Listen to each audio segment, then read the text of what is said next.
Oke, oke, selamat malam Bapak dosen dan teman-teman. Jadi ini mau mempresentasikan tentang teknik enkripsi yang kebetulan yang saya ambil itu teknik ekspansi. Jadi enkripsi pesan menggunakan metode ekspansi gitu. Metode dan teknik sama aja lah. Metode ekspansi.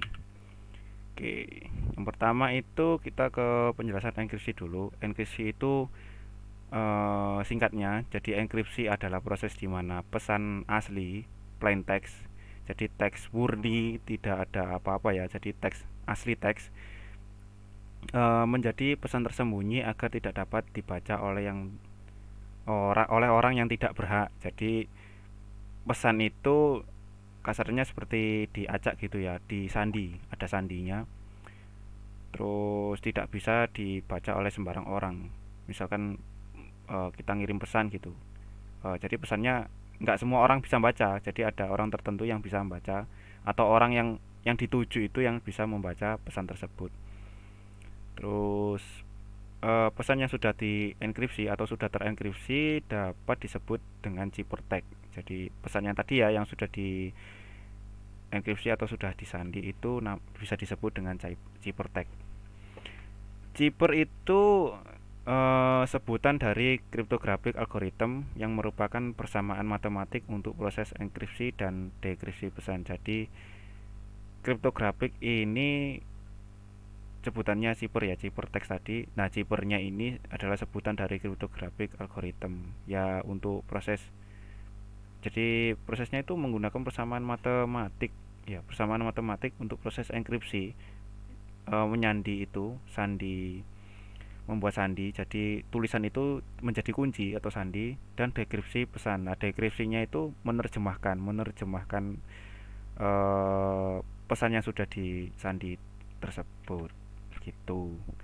Terus nah, ini metode ekspansi. Sebenarnya metode ekspansi itu mudah, gampang, tanpa tanpa tanpa software atau tanpa apapun bisa dibuat karena terlalu mudahnya untuk digunakan.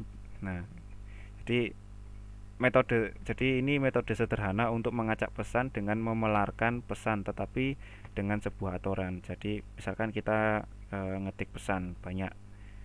Nah, itu satu kata itu bisa panjang.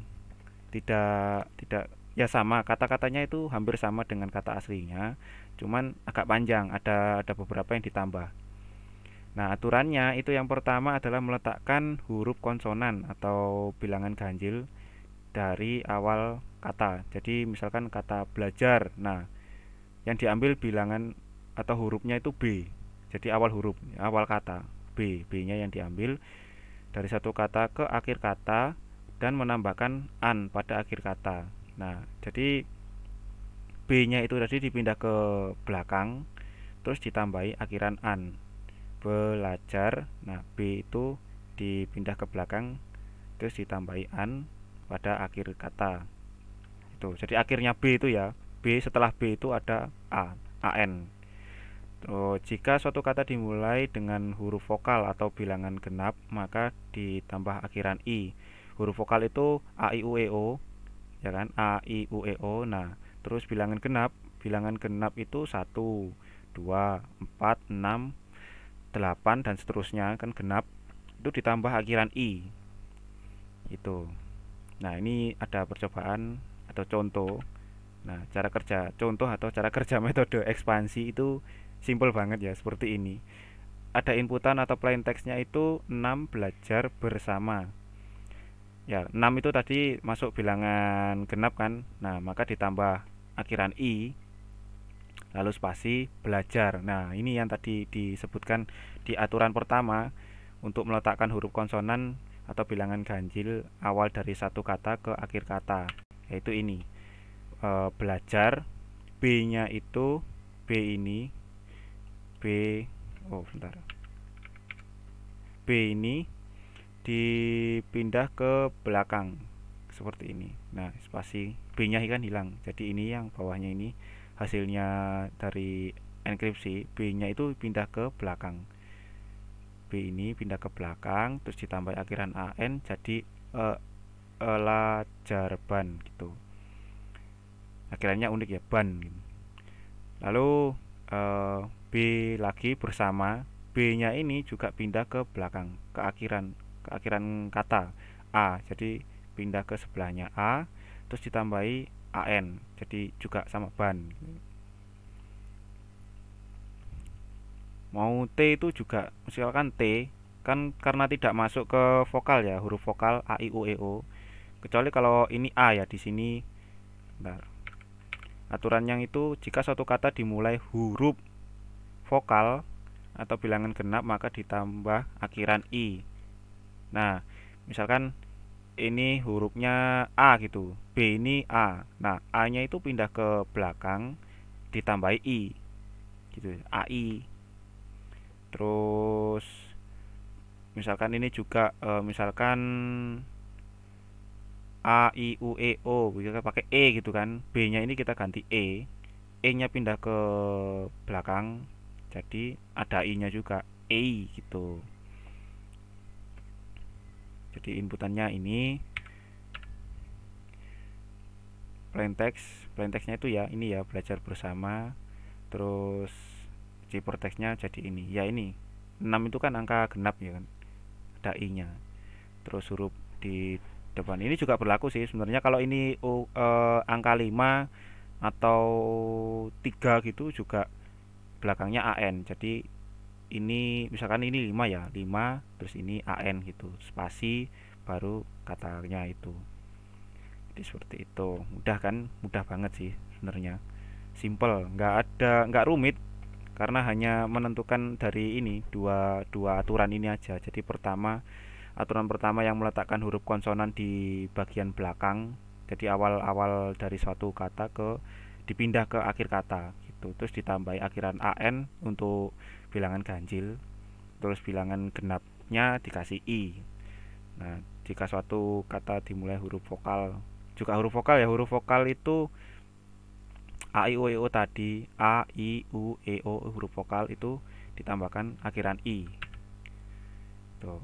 Jadi kita bisa bayangin sendiri ya, karena mudah banget. Bisa dijabarkan sendiri ya, bisa dicoba-coba sendiri tanpa apapun, pakai kertas mungkin bisa, sama ballpoint bisa. Nah, metode ini bisa dibuat lebih kompleks. Jadi metode ini bisa dibuat lebih kompleks lagi.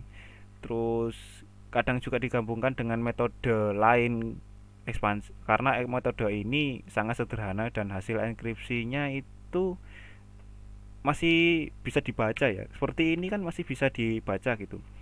Masih bisa dijabarkan tanpa bantuan alat atau tanpa bantuan aplikasi, bisa dijabarkan karena mudah dan simpel banget. Jadi itu proses dekripsinya ya, untuk menjabarkan itu dekripsi namanya. Masih ingat kan enkripsi, jadi kembali lagi, enkripsi itu untuk menyandi atau mengubah kata atau mengubah kalimatnya. Nah, dekripsinya itu untuk menerjemahkan. Jadi seperti itu. Nah, untuk enkripsi modern yang sering digunakan ini sering banget ya ditemui itu, entah di website atau di aplikasi atau apa itu yang perlu enkripsi data. Jadi yang pertama itu ada RSA encryption, dirancang oleh Rivers, Samir dan Adelman tahun 1977. Jadi RSA. Lalu ada Secure Hash Algorithm SHA. Itu dirancang oleh National Institute of Standard and Technology NIST dari USA. Terus ada juga MD5. Nah, MD5 ini juga kita sering temui ya di aplikasi-aplikasi mungkin kayak Java gitu, game-game Java yang perlu MD5, file-file MD5 itu enkripsinya. Jadi enkripsi datanya itu di MD5. Dirancang oleh Profesor Robert Rivers, ada RSA, dan MIT pada tahun 1991. Terus ada juga Secure Shell SSH, ini sering digunakan untuk injek internet. Jadi internet tanpa kuota juga bisa, ini sering saya juga pernah pakai.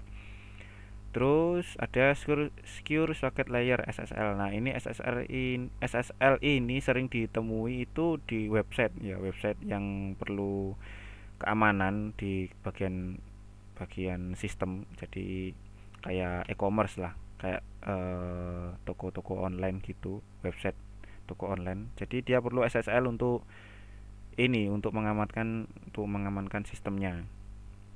Jadi nggak mudah untuk nggak mudah untuk diacak-acak gitu. Misalkan kalau kita cuman pakai ini aja, enkripsinya yang pakai ekspansi, ya mungkin mudah sekali sih diacak-acak gitu. Karena karena ya simple banget gitu.